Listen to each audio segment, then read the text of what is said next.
हर इंसान आम से खास बनना चाहता है। तात्पर्य यह है कि साधारण से विशिष्ट व्यक्ति बनना चाहता है। ये मुकाम ऐसे ही तय नहीं होता। इसके लिए हमें कई छोटे बड़े काम करने पड़ते हैं और यह जीवन के हर क्षेत्र में होता है।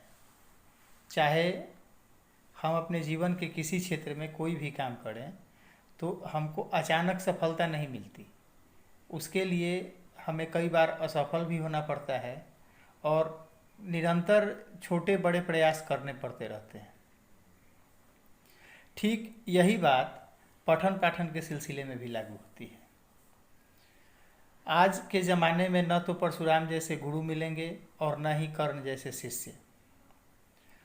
परशुराम और कर्ण की कहानी शायद आपको पता होगी, यदि नहीं पता है तो थोड़ी सी बता देता हूँ। कर्ण के कान में भी सोते समय परशुराम विद्या कहा जाता है कि फूंक के डाल दिया करते थे। तो वैसा किसी जमाने में संभव था। आज कहने पर भी आपको अतिशयोक्ति लगेगी। खैर, तो इसके लिए शिक्षक को भी और छात्र को भी निरंतर कई छोटी बड़ी बातों पर ध्यान देना पड़ता है। तभी जाकर के परिपक्वता आती है, तभी जाकर के विशेषता आती है। कई चरणों से गुजरकर शिक्षा हमारी अपनी होती है, यानी हम पढ़ी गई या बताई गई बातों को अपने जीवन में उतारते हैं या आत्मसात करते हैं या फिर उसके माध्यम से किसी दूसरे को लाभ पहुंचाते हैं। इसके लिए विद्यार्थियों को 3 बातों पर ध्यान देना पड़ता है। सबसे पहला काम है सुनना, फिर नंबर 2 पे आता है बोलना और तीसरा काम है लिखना, यानी श्रवण, वाचन और लेखन। प्रथमतः एकाग्रचित्त होकर आपको अपने शिक्षक की बातों को सुनना होता है। फिर सुनी गई बातों को समझ करके उसको बोलने का प्रयास करना होता है। और तीसरा काम जो है वो है लिखना। आपने जो सुना, आपने जो समझा या आपने जो बोल कर बताया, उसको लिख करके दिखाना। वैसे तो पढ़ाई का मतलब सिर्फ परीक्षा पास करना भर नहीं होता है, लेकिन परीक्षा के दृष्टिकोण से लेखन कार्य अति महत्वपूर्ण हो जाता है। लेखन में छात्रों की सबसे बड़ी चिंता जो होती है वो होती है प्रश्नों का उत्तर लिखना। प्रश्नों का उत्तर लिखना या प्रश्नों का उत्तर देना छात्रों के लिए चुनौतीपूर्ण काम लगता है भी, लेकिन उतना चुनौतीपूर्ण नहीं है, उतना मुश्किल नहीं है जितना आप समझते हैं। प्रश्नों के उत्तर हम अध्यापक के द्वारा कही गई या बताई गई बातों को सुन करके जो भी हमने आत्मसात किया है, जो भी हमने समझा है, जितनी हमारी परिपक्वता है, जितनी हमारी मनन या चिंतन करने की क्षमता है, उसके आधार पर हम प्रश्नों का उत्तर लिखने का प्रयास करते हैं। यहाँ मैं आपको प्रश्नों के प्रकार बता देता हूँ। परीक्षा में विभिन्न तरीके के प्रश्न पूछे जाते हैं, जैसे वस्तुनिष्ठ या वैकल्पिक प्रश्न, अति लघु उत्तरीय प्रश्न, लघु उत्तरीय प्रश्न और दीर्घ उत्तरीय प्रश्न। वस्तुनिष्ठ प्रश्न या वैकल्पिक प्रश्न जिसमें किसी प्रश्न के एक या एक से अधिक विकल्प दिए होते हैं, एक नहीं, एक से अधिक विकल्प दिए होते हैं।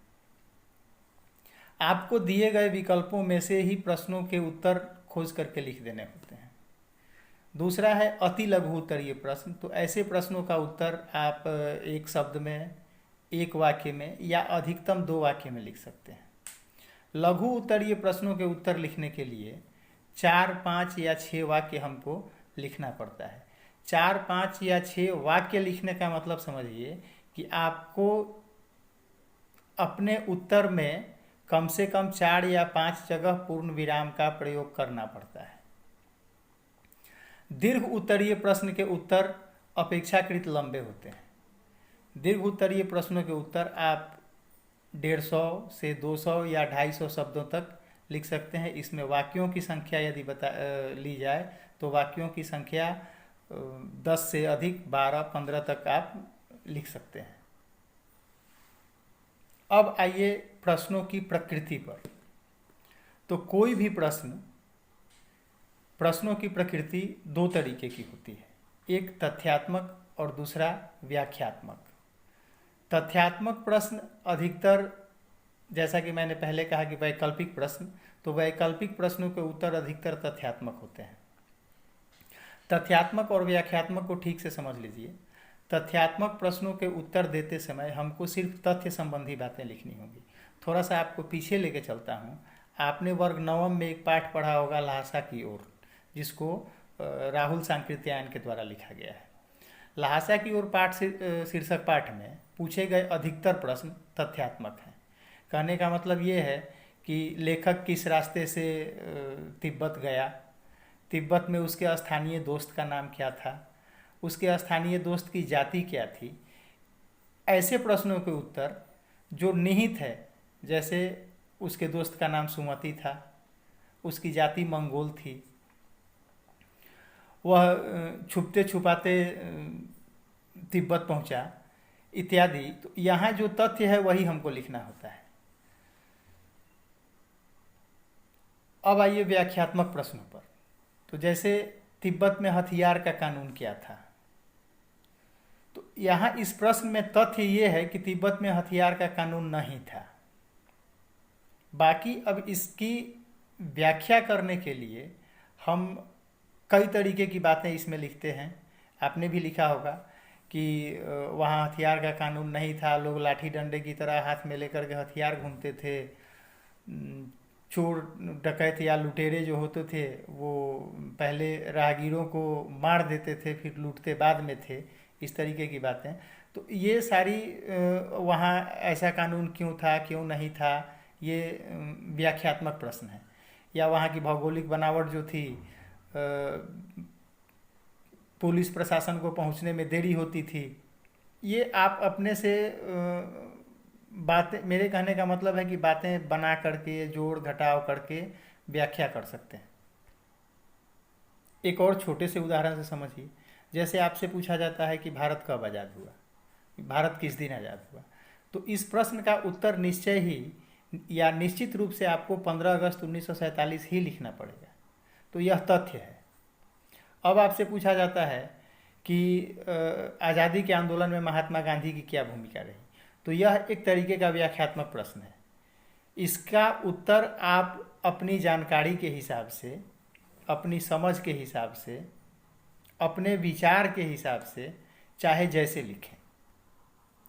एक और बात, कुछ विद्यार्थी दीर्घ उत्तरीय प्रश्नों के उत्तर भी पॉइंट में यानी नंबर दे करके 1, 2, 3, 4, 5 ऐसे करके लिखना पसंद करते हैं।